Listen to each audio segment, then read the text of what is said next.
உங்கள் பாவங்கள் போக்கப்படும் பொருட்டு மனமாறி அவரிடம் திரும்புங்கள். திருத்தூதர் பணிகள் 3ஆம் அதிகாரம் 19வது வசனம். அப்போஸ்தலர் 3ஆம் அதிகாரம் 19வது வசனம். ஃபிஜி நாட்டுக்கு ஒரு முறை நான் சென்றிருந்தேன்.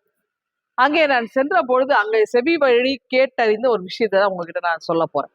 அதாவது பல 100 ஆண்டு காலங்களுக்கு முன்பதாய் மனிதர்களை கொன்று அதை சாப்பிட்ட காட்டுவாசிகள் இருந்ததா சொல்றாங்க, சரித்திரங்கள் சொல்றாங்க. கேட்கவே ரொம்ப பயமா இருந்தது. அப்போ அதுல யாராவது நற்செய்தி அறிவிக்க போற மிஷனரிகள் யார் போனாலும், வெளியாளுங்க யார் வந்தாலும் அவங்க அடிச்சு கொண்டுடுவாங்க. அப்ப வெளியாள் இல்லாமல் உள்ளூர் இருந்தா பிரச்சனை இல்லை, வெளியூர்காரங்க அந்த ஊருக்கு வரக்கூடாது. அவங்க வித்தியாசமான யாராவது பார்த்தா அவனை கொண்டுடுவாங்க.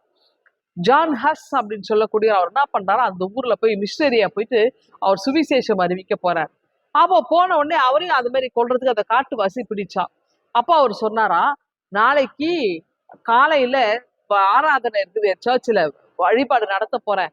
அந்த வழிபாடு முடிஞ்ச உடனே நீ என்ன பண்ணு, நானே உன்னை தேடி வர, நீ என்னை தேடி வராத, நானே உன்னை தேடி வர, அப்படி என்னை கொன்று நீ சாப்பிடலாம், அப்படி ஒரே ஒரு நாள் மட்டும் எனக்கு சான்ஸ் கொடு அப்படின்னு கேட்டான். உடனே அந்த காட்டுவாசி நல்லா போல இருக்கு, அது தலைவர். உடனே என்ன பண்ணிருக்கிறாரு, சரி சரி நான் கொடுக்குறேன், நீங்க போயிட்டு வாங்க. மறுநாள் காலையில சர்ச் பெல் ஓங்கி ஓங்கி அடிக்குது. இந்த சர்ச் பெல் அடிக்கிற சத்தம் பார்த்தீங்கன்னா அந்த காட்டுவாசியுடைய காதை தொலைச்சுதான். அடுத்து என்னன்னா, இவருக்கு பைபிள் வாசி இதெல்லாம் அவருக்கு கேட்க ஆரம்பிக்கிறார். கொஞ்ச நேரத்துல அவரே என்ன பண்ணார், கிளம்பி நேரம் ஆராதனை நடக்கிற அந்த ஆலயத்துல அப்படியே வாசப்படியில நிக்கிறார்.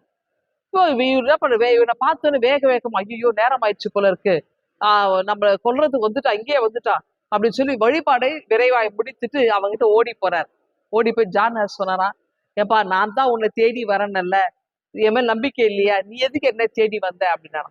அப்ப அந்த காட்டுவாசி சொன்னாரா, இல்ல நீங்க யாருன்னு எனக்கு தெரியாது, உங்க சர்ச் பெல் என் காதையும் மண்டையை உடைக்குது, நீங்க பேசின ஆண்டவருடைய சத்தியம், நீங்க அந்த பைபிள் வசனங்கள் இதெல்லாம் என்ன அப்படியே தொலைக்குது, என் இருதயத்தை தொலைக்குது, என்னால அங்க உட்கார முடியல, என்னால அங்க இருக்க முடியல, அதனாலதான் ஓடி வந்துட்டேன். நான் இவ்வளவு நாள் இந்த சர்ச்ல இருந்து இந்த மாதிரி ஒரு விஷயம் நடக்கல, இப்போ இப்படி ஒரு விஷயம் நடந்திருக்குது, எனக்கு ரொம்ப ஆச்சரியமா இருக்குது, என்னை என்னால இது ஏத்துக்கவே முடியல, எனக்கு இது பாரமா இருக்குன்னு சொல்லி அவர் என்ன பண்றாரு, அப்படியே அந்த ஆலயத்து வாசல்ல விழுந்து அவர் காலில் விழுந்து, உங்களை போய் நான் கொல்லணும்னு நினைச்சேன் அப்படின்னு சொல்லி என்னை மன்னிச்சிடுங்க, உங்க ஆண்டவர் என்னை மன்னிப்பாரா அப்படின்லாம் கேட்டார்.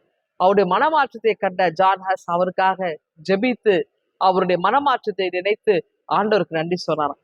பாருங்க, மனமாற்றம் நிச்சயமாய் தேவைப்படுகிறது.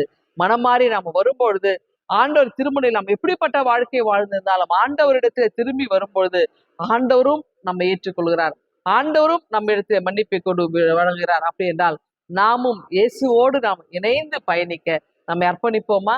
ஆண்டவர் இந்த சிந்தனையோடு நம்மை ஆசீர்வதித்து வழி நடத்தி காப்பாராக. ஆமேன்.